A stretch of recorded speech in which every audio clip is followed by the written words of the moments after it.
Ayan, magagamit at magagamit talaga sa pamumulitika yung pera na yan, yung mga ayuda funds na yan. Dahil nga, tinatarget nila yung sino yung recipient ng makakatanggap ng ayuda kundi yung kanila mga supporter, kanila mga botante. Pero itong akap nito, kaya sila pumayag.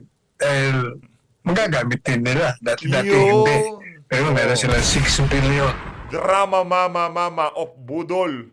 Magnanakaw family. Walang pakano natin. Gusto ko yung drama mama of budol. Magnanakaw family nitong si Dr. Lorraine Badoy. Kung talaga hong susuriin natin, talagang unconstitutional yung akap na yan. Pinagpipilitan lang naman ho yan mga kababayan dahil para doon sa mga napangakuan na congressman ni Tambaluslos na mayroon silang ipamimigay sa 2025 midterm election. Pero bago ho ang lahat ng yan mga kababayan, napakarami ho nating pag-uusapan dito sa video na to mga kababayan. Isang like at isang subscribe, masaya na ho tayo dyan at sa mga gustong sumali sa ating community. Alam nyo na ho gagawin, isang like lang at isang subscribe. Pabilisin ho natin yung pag-ikot ng mga numero na yan na nasa inyong harapan. Mga kababayan, wala pa hong 3 segundo. Yung share button, yung merong ganyang logo, yung parang arrow na ganyan. Share ho yun mga kababayan. Napakadali lang hong pindutin yan. Wala pa hong 3 segundo. At yung subscribe button na yan. Pero bago ho ang lahat ng yan, no, sa mga nagpakulay sa ating mga nakalipas na video, sa susunod na video ko na ho kayo siya shoutout dahil medyo napakarami ho nating tinatalakay ngayong mga panahon na to. Hindi na ho natin napapasadahan. Pero sa susunod na video, talagang papasadahan na ho natin yung mga nagpakulay na yan. Si Ma'am Susan, naku, hindi ko nakalimutan. Nakikita ho natin yan at maraming salamat. Dito ho muna tayo. Unti-unti na ho nating pakilala. Kaya naman i-share nyo na ho ang ating video. Yung ating mga senatorial candidate para sa 2025 midterm election. Kasi para kumbaga maalala na ng ating mga kababayan at yung mga naliligaw sa PH update na hindi pa nakasubscribe ngayong mga panahon na to, kailangan nyo na hong mag-subscribe, no? Yung mga naliligaw, wala pa hong 3 segundo. 1, 2, 3, di ba? Ganun lang ho kadali yan mga kababayan. Una sa ating listahan, syempre, yang si Senator Bato de la Rosa, number 22 sa balota. Etong si Attorney Jimmy Bondok, PDP laban ho yan, number 10 sa balota. Sinundan ho siya nitong si Senator Christopher Bongo, number 22 sa balota. Ito naman hong si Attorney JB Hinlo, number 30 sa balota. Ito hong si Congressman Rodante Marcoleta, number 38 sa balota.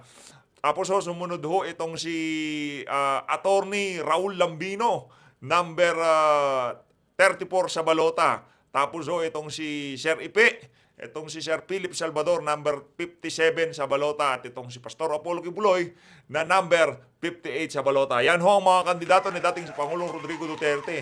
Wala ho ba kayo napansin? Ba't puro even, isa lang ho yung odd number. Ito lang si itong si Sir Philip Salvador. Ano ho ba yan? Nanonostra nyo na ho ba? Baka itong si Sir Philip lang ang manalo dito. Siya lang yung odd number Lahat to even number sila 10, 22, 28, 30, 38, 34. Yun lang, ito lang talagang si Sir Philip. Malay natin, siya lang pala manalo. Palakpakan ho natin ang mga kandidato ni dating Pangulong Rodrigo Duterte. Ayos. No, wag ho kayong wag ho kayong magsawang mag-share. Hindi lang ho dito sa video natin, pati yung mga kasama nating gumagawa ng reaction video at tinutulak itong mga kandidato ni dating Pangulong Rodrigo Duterte, no. Ang focus ho natin lahat ng kandidato na yan, wala ho tayong sisinuhin. Basta kandidato ni Tatay Digong, wala na hong maraming cheche-bureche. Kung tunay kang taga-suporta ni Tatay Digong, pagka sinabi niya na susuportahan yan, wala ka ng maraming question. Kasi yan yung nangyari doon sa 2022. Ang daming nabudol dahil kinwestiyon nila yung shot call nitong si Tatay Diggs na wag iboto yang si Marcos dahil bangag. Anong lumabas? Bangag nga ho mga kababayan. At itong mga individual na to, sigurado ho tayo isusugal nila ang kanilang buhay para dito kay Tatay Digong. At itong si Tatay Digong, isusugal niya ang kanyang mga pangalan dito sa midterm election na to. Na itong mga senador na to, sigurado magpe-perform pagka sila naluklok sa Senado. Ayun na nga mga kababayan. At dyan sa senatorial lineup na yan, wala dyan si Senator Amy Marcos. Anong sabi ko sa inyo? Nagpapapansin lang yan si Senator Amy. Sinopla ko siya nitong si Dr. Lorraine Badoy. Ang sabi niya, after all that drama, fighting with Tambi, Amy, okay, the disgusting budget, drama mama of budol, magnanakaw family. Walang pakano natin. Gusto ko yung drama, mama of Budol, Magnanakaw family nitong si Dr. Lorraine Badoy. Namit na ba natin tong si Doc Badoy? Hindi pa natin namit yan si Doc Badoy, no? Hindi pa natin namit yan. Pero kahit hindi pa ho natin namimit yan, pero sa tingin natin talagang napakatapang ho yan. Palakpakan ho natin. Oh, noong nagsalita si Senator Amy, noong pa 2023, nung nag-hearing sila dyan sa akap-akap na yan, di ba? Tatapang-tapang pa niya. Nakikipagtalo pa siya sa DSWD. Hindi ko talaga maintindihan yung akap na yan. Hindi ko maintindihan kasi wala pang allocated na akap para sa Senado. Pero ngayon, okay na siya. Okay na, wala na hong problema dito sa mga senador na to. Pagkatapos ng lahat ng kadramahan, lahat ng kunyari, away-away sila ni Tamba, para lang ho silang bata nitong si dalawa ni Grace po. Kunyari, away-away nila tong akap. Wala, hindi namin maintindihan. Tanggalin natin yan sa budget. O sabi ni Tamba, ito na meron kayong 5 billion. Pamigay nyo sa susunod na election. Okay na yan. Sige, pasok na natin. Akap tayo. Kinuwestiyon na ho ni Senator Coco Pimentel sa Supreme Court yan na unconstitutional kahit itong si Attorney Jimmy Bondoc na isa sa ating mga kandidato sa 2025 midterm election at itong si Attorney Jimmy Bondoc unconstitutional din ho. Base sa kanya, yang akap na yan. Hayon na nga mga kababayan, dito ho dumako na ho tayo dito sa ating napakatapang palakpakan. Napakatapang. Isa ho sa mga senador diyan sa Senado na merong yagban na tayuan yung mga kabalintunaan ng mga congressman diyan sa mga pondong, mga walang kwentang pondo na yan na gagamitin lang nila sa kanilang mga kampanya. Buti pa naman nung panahon ni Tatay Digong, no? Wala hong ganyang akap-akap na yan. Di ba? Yung talagang utilize nila, kinakapitalize nila lahat ng asset ng pamahalaan para maano sila, di ba, sa election, yung maitulak nila yung kanilang mga political agenda. Ika nga. Eto ho, Senator Bato de la Rosa ho tayo dito sa video na to. Pakinggan natin ang naging interview niya diyan sa SMNI. Taga-subaybay, magandang gabi po sa ating lahat. Po, Senador, ano po ba yung nasilip ninyo dito sa ugnayan ng PhilHealth DBP sa Tingog Party List? Nakikita natin na may pagka-irregular yung ginawa nila na memorandum of agreement dahil nga ang Tingog Party List is a political party. Political party yan. So, hindi mo talaga maiwasan na magkakaroon ng politika dyan. Dapat lang talaga, kung magkakaroon ng MOA between PhilHealth at saka DBP at saka yung ibang government agencies like DOH, dahil yan ay pangkalusugan. Yan ay about health. So, dapat DOH ang kamuha nila or kung concerning sa mga local government yan, so yung DILG ang kanilang kamuha. Hindi yung party list. Ano magkakaya ng isang party list para gampanan yung trabaho ng DOH? Yan o yung video natin na kahapon na walang tumatalakay. Hindi natin maintindihan. Bakit nagsisiksikan yung iba nating mga kasamang vlogger dyan sa nangyayaring tuwadcom na yan?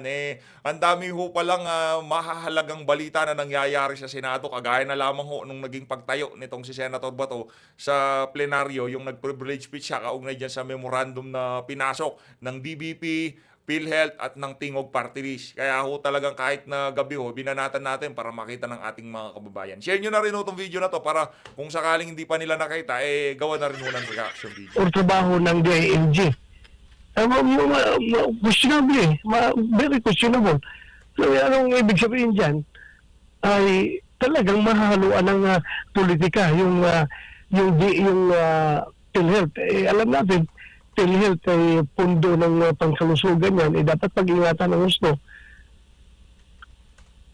And ano na lang din ang iisipin ng iba pang mga party list din nito, Senador, kung ito sila lang ang pinapayagan, kumbaga magiging unfair ito para sa lahat. Hindi talaga, lalabas talaga na preferred preferred party list sila, kung gano'n, kung hindi pwede yung ibang party list. So kung entertainin naman nila yung ibang mga party list in the spirit of equality, no, and fairness to everyone. Wala na, marami na masyado magkikialam dyan sa pundo ng PhilHealth. Masyado na maraming magkikialam. Hindi na maganda. Ay, dapat talaga, government agency lang ang pwede makialam dyan. Hindi dapat yung political party. Opo. Senator, meron ba kayong nakikitang advantage dito sa kanilang pag-iipagnayan sa tingog party list or kaya na gumawa ng kanilang trabaho o kung gusto nilang paigtingin pa yung kanilang trabaho nitong DBP at ng PhilHealth? Wala akong nakitang advantage on the part of the government. In fact, negative pa nga ang mangyayari dyan eh. Negative pa ang mangyayari dyan. Dahil nga, sila ang magpa-process sa kung ano mga local government units ang ilangan ng loan, mag-loan doon sa DBP, no? Kasi di ba, ang some of the money of the PhilHealth ay doon sa DBP naka-deposit. At pagkapag mag-loan nitong LGU para pagandahin yung kanilang delivery of health services sa kanilang lugar, dadaan muna sila sa tingog party list bago sila entertainin ng DBP at PhilHealth. So another layer of another layer of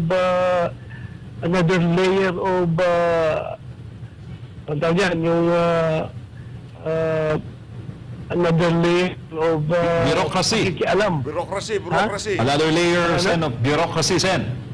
Another layer of red tape o another layer of Yung red bureaucracy. tape. Another Yun. Kasi pagka dumaan pa sa tingog, yun, may utang na loob yun. Di ba? Galing tingog yan, tinulungan tayo ng tingog, di ba? Ganun lang naman layer yan. of red tape and possibly another layer of corruption mangyayari dyan. Opo, dahil nga po, malimit nating marinig sa ating mga kababayan, lalo na sa pagbibigay ng ayuda, common na kinokomento po nila, lalo na sa social media, na kung sino lang ang malapit dito sa mga opisyal na ito, sila lang ang unang nabibiyayaan. So, ang mangyayari nito, kung ikaw ay hindi malapit dito sa party list na ito at hindi ka lalapit sa kanila, malayo ka dun sa ayuda, which is, ang alam natin, ang pera na yan, pera ng taong bayan yan at dapat ibalik sa lahat, para sa lahat, lalo na sa mga nangangailangan na hindi tinitingnan kung ano yung political affiliation or kanilang mga paniniwala sa politika. Yun nga, yung mga pagtataka ang daming ang daming party list yan. Pagtataka ka, bakit palaging payload party list ang maraming pinamubudbud ng mga ayuda, no?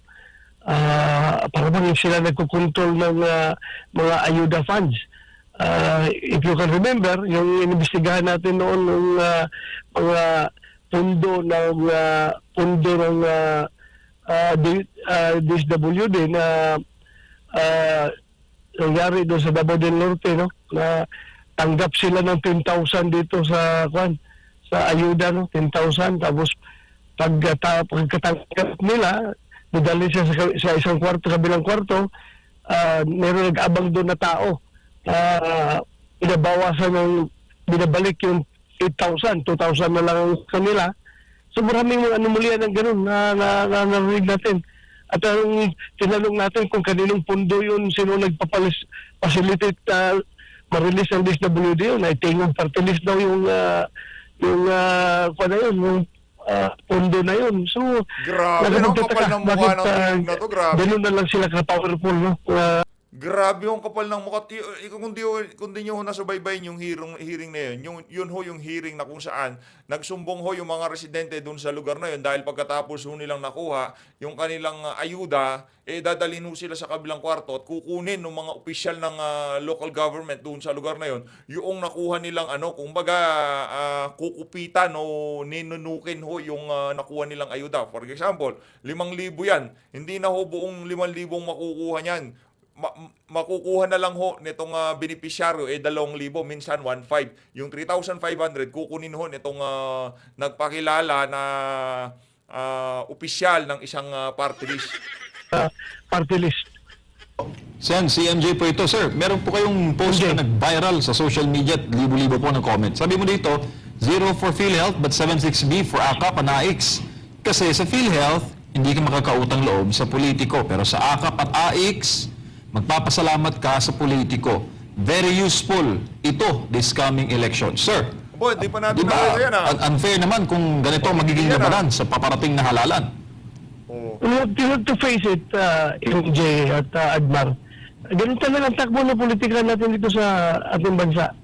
Ayan, magagamit at magagamit talaga sa pamulitika yung pera na yan, yung mga ayuda funds na yan. Dahil nga, tinatarget nila yung sino yung recipient ng makakatanggap ng ayuda kundi yung kanila mga supporter, kanila mga butante. So yun lang ang pinipili na, nire-recommend nila doon sa DSWD na marilisan. So, captured voters na nila yun. Gamit nga sa politika. Kasi kung priority ng gobyerno na punduhan yung PhilHealth, kung lagyan ng yung government subsidy na ilang bilyon, ang tao na magpapagamot sa PhilHealth na magagamit yung pera, hindi magkakautang loob sa politiko dahil wala pang politiko na nag-facilitate para marilisan sila ng PhilHealth dahil sa batas yan Nasa batas yan PhilHealth na yan Kaya talagang matanggap mo yung what is due you coming from PhilHealth. So wala papel ang politiko doon. Pero dito sa AKAP at AX, ang laki ng papel ng politiko dito. Sila ngayon ang magkuhan sa DSWD kung sinong re-releasean ng pondo at Yes, sir. Tawagan natin ulit si Senator Ronald Bato de la Rosa. At yun nga, partner, binanggit niya na talagang magagamit sa politika. Ang ganda ng leather jacket nitong si Sir MG Lupit Parang action star. Parang nakikita ko itong si Senator Robin Padilla nung kabataan niya. At magti-thank you si Butante sa mga politiko dahil nga sa AKAP at AIX. Paano kung senador ka at congressman ka na walang AIX at AKAP? Nako po. Dapat nga mawala itong ganitong klase Doon ng... pa lang doon pa lang kumbaga nakabuelo na itong mga walang yang na to, mga walang yang congressman na to itong AKAP na to, di ba? Doon pa lang nakabuelo na ho sila. Yung mga kalaban nila walang AKAP, walang AIX. Partida meron ng AIX kasi payout ho yan. Pagka magkakaroon ng payout, sama lang tong si congressman basta malapit dito kay Bangag. Pagka malapit ka kay Bangag, automatic na ho yun. Tuloy ho natin. Netizens. Balikan natin si Senator Bato de la Rosa. Sir, meron ako nabasang phrase sa libro at sabi dito, for the people and by the people. Sir, anong tingin mo dyan sa phrase niyan? Imuon nga pobre ang tao o palito ng mga tao? ang hirap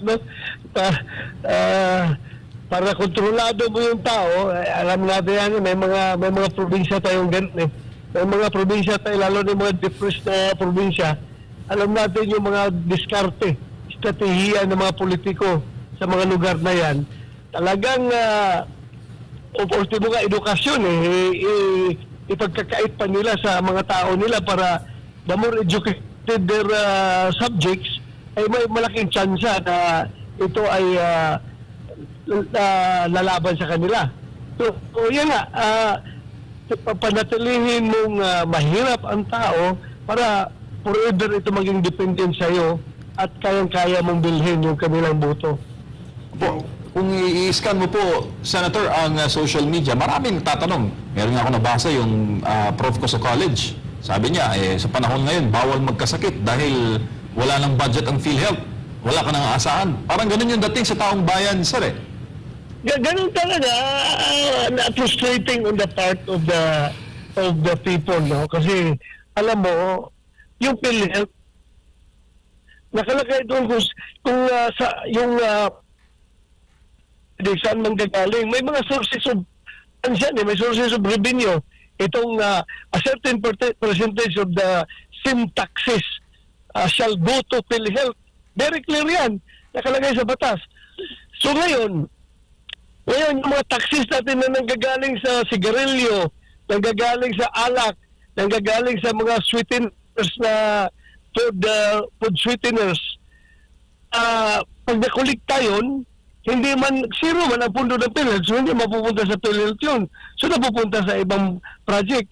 At yan ang hanapin natin kung saan nakatutok yun dahil wala man, hindi man namin alam dahil nga Kaya nga ako hindi pumirma sa BICAM report dahil nga ang request ko lang nung opening ng BICAM na dapat give us ample time to study and to read everything na nakalaman sa ating magiging national budget sa GAA, General Appropriations Act.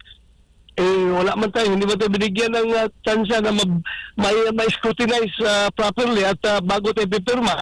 So, yun, hindi ako pumirma sa sa BICAM report. Opo. So, yun nga, hindi natin alam kung saan yung dadalhin yung pera na income sa sin taxes na percentage na coming from the sin taxes, yung revenues galing from the sin taxes, saan yung mapupunta? Kasi wala man, zero man ang PhilHealth na supposed to be by law, a percentage of that mapupunta sa PhilHealth as a form of government subsidy.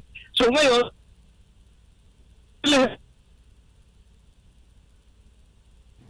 Balik natin.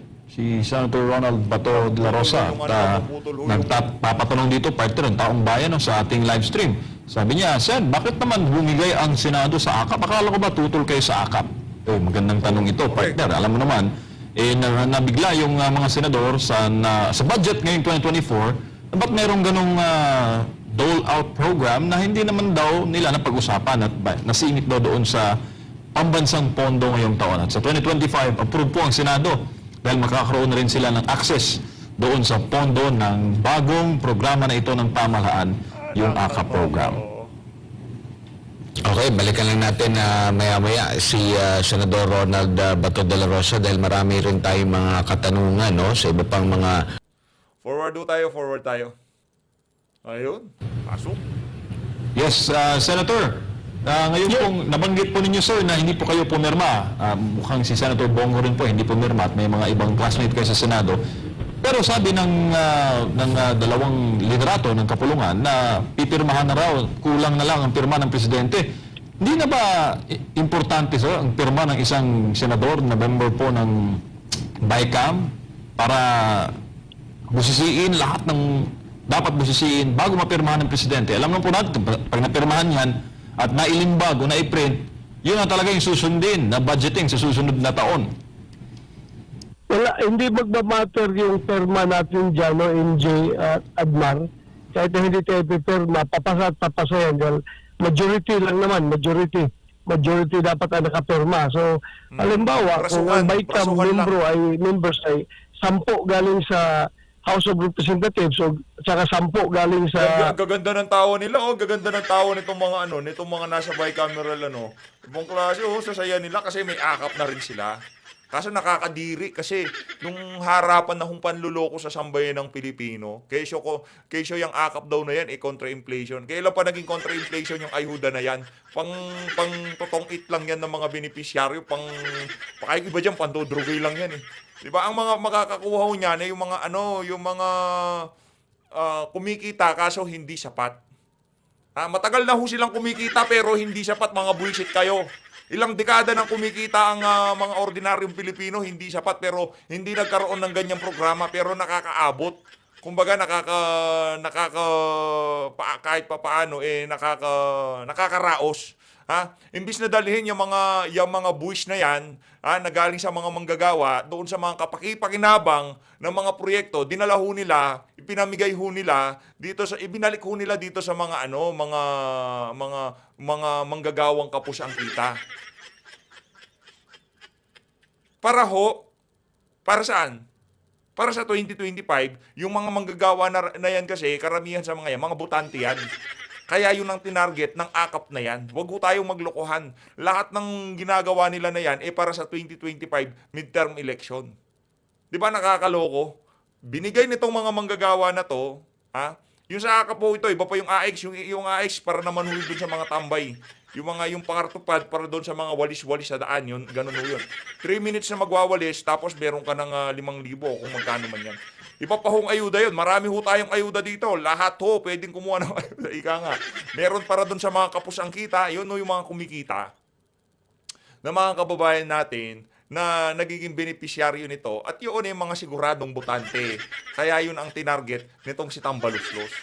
Ang dami natin pwedeng paglagyan ng mga pondo na yan. Anak ng toko, AKAP, seryoso? Senado, so 20. what is majority number ng 20? 11.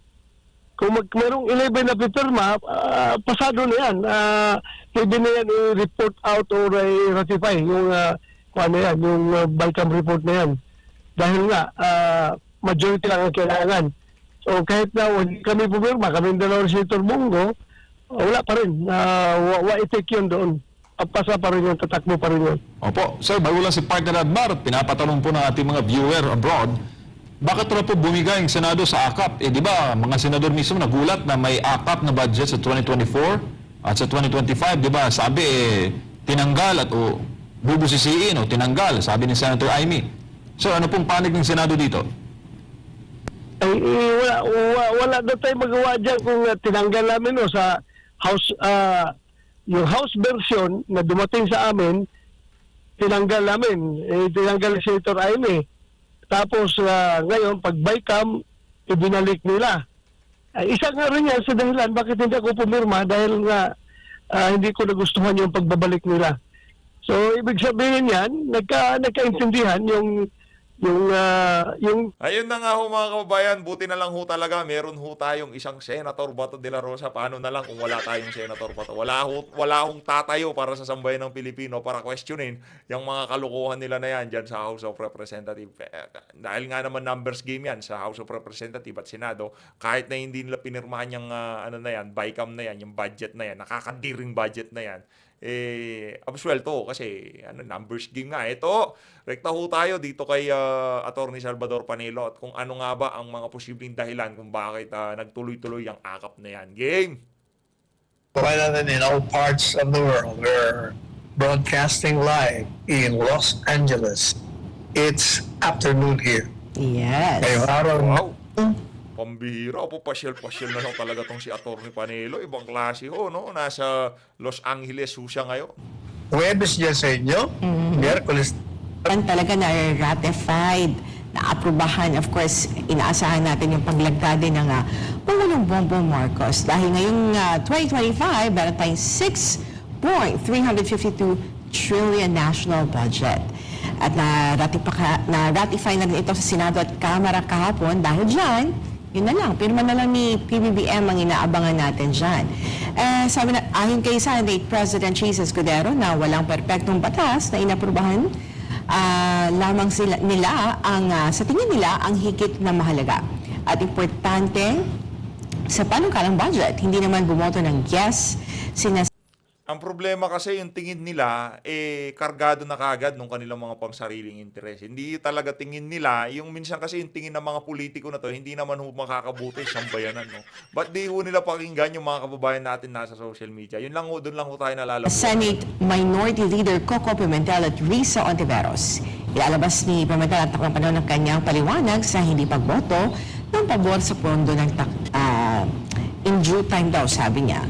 Attorney Sal, sa tingin mo, may gagamitin ba lang Pangulong Bongbong Marcos ang kanyang veto power if meron siyang nais i-veto sa bahagi ng national budget, yung panukalang batas for the 2025 national budget? Kasi yung AKAP na re-retain daw, Attorney Sal. Palagay ko, hindi nila, walang ibibito dyan kasi unang-una, yung proposed budget, ginawa nila yan. At wala namang binago dyan Wala akong nakitang binago. Ang nabago lang dyan, yung budget ng opisina ng Vice Presidente. Walang budget ng PhilHealth, Attorney Sal. Walang budget ng PhilHealth? Wala silang ibibigay na subsidy this year for the 2025. Bakit naman? Yan ang mali. O yan ang ibito. Dito mo kasi yung PhilHealth nga nagbibigay ng ayuda sa mga kababayan nating may hirap. Kailangan, lalo-lalo na yung mga may sakit. Kailangan ng medisina, kailangan ng ospital, kailangan ng rehabilitation. Yun dapat bigyan ng maraming pera para matustusan ang pangangailangan ng mga kababayan natin. Iyon ang highlights sa 2025 budget, Attorney Sal. Walang subsidy ang PhilHealth, na-retain yung AKAP sa General Appropriations Act at yung unprogrammed funds, tumatingin ng 531.66 billion pesos, Attorney Sal. Kailangan nila sa eleksyon, kaya may AKAP, Ayan, program yun. Ganyan ang gagamitin nila. Ay, nako. Attorney Sal, maraming... Mama, wala pa bang nababanggit yung rally ng INC? Kailan na ba yun? I'm not sure eh. Wala pa akong nababalitaan araw. But let me check, Attorney Sal, kung na-announce na ba ng INC kung anong araw yung kanilang gagawin na, kanilang i-organize na rally. Pero still on the issue sa budget, Attorney Sal, mananatili yung 733 million budget o nasa 1.3 billion na pesos ang natanggal doon sa budget ng Office of the Vice President. 1.3 ang natanggal na budget niya for 2025, Attorney Sal. Si Inday Sara naman di ba sabi na, tanggalin niya kung gusto niya. Walang Do it out. problema kay VP. Okay lang naman sa kanya. Marami naman tutulong sa kanya. Maraming mga nagbibigay ng suporta sa kanya. Pero mali yung hindi mo bibigyan ng budget ang Office of the Vice President. Lahat dapat yan doon. Kasi meron mga ginagawa ang opisina ng Vice Presidente na hindi nagawa ng mga nakaraan. Like for instance, establishing satellite offices of the Vice President all over the country. Bago yon. At maganda yon. Kasi nilalapit mo yung opisina ng Vice Presidente sa mga kababayan natin. At mas madaling lapitan si VP Sara kasi doon sa ibang mga ahensya. Kaya sinasabi na, ba't ba binibigyan mo ng pera para sa trabaho ng DSWD? O totoo yun, but iba yung alam niyo sa DSWD, kahit na nandiyan si Secretary Rex, hindi lang but sana kung siya mismo ang nagpapatakbo ng buong... Siyempre meron siyang mga subordinates sa baba. Hindi naman po pwedeng siya lang Kailangan i-refer niya sa iba. Kuminsan mababagal. Kuminsan naman corrupt. Kaya kailangan meron pang isang ahensya na pag nagkulang doon sa isang ahensya na supposed to be yun ang kanyang mandato, nandyan. Umaalalay naman yung isa. Hindi na pumalag, Attorney Sal ng Senado na maisali sa 2025 national budget ang ayuda para sa kapos, ang kita o AKAP. Ito mo sila sa Senado kasi, Attorney Sal sila doon sa Senado ang ayaw doon na magkaroon ng AKAP sa GAA. Pero what went wrong doon sa BICAM at pumayag sila na ibalik itong AKAP doon sa proposed 2025 budget? Alamin natin sa balita ni Carla Abellana. Forward na ho natin dito. AKAP daw para makapunta sa iba't ibang lugar sa Pilipinas para i-promote yung People's Initiative. Do you think, Attorney Sal, sa 2025, after ng midterm election, ipupush pa nila yung People's Initiative? Yan ang agenda nila, pero layon. Pero itong AKAP nito, kaya sila pumayag. Dahil magagamit din nila. Dati hindi. Pero meron silang 6 billion. Yung kabila, yung House, meron 21 billion. O, di makakatulong yan sa mga re-electionista. Yun. Yun ho talaga ang punot dulo, ika nga. Yun ho ang punot dulo niya nga pag okay nitong si Amy Marcos diyan sa AKAP na yan. Makakapamigay na rin sila ng AKAP. Na-explain na niyang si, anong pangalan to, nitong si Tambat, nitong si Saldico, sa mga walang yang senador na to, na yan ang AKAP. The best yan. Ngayong 2025 election, the best yan. Maraming salamat po mga kababayan. Mag-ingat po kayong lahat. Kung umabot kayo sa bahagi ng video natin na to, pakishare naman para mas maraming makapanood. Malino natin ng Pilipinas. Maraming salamat.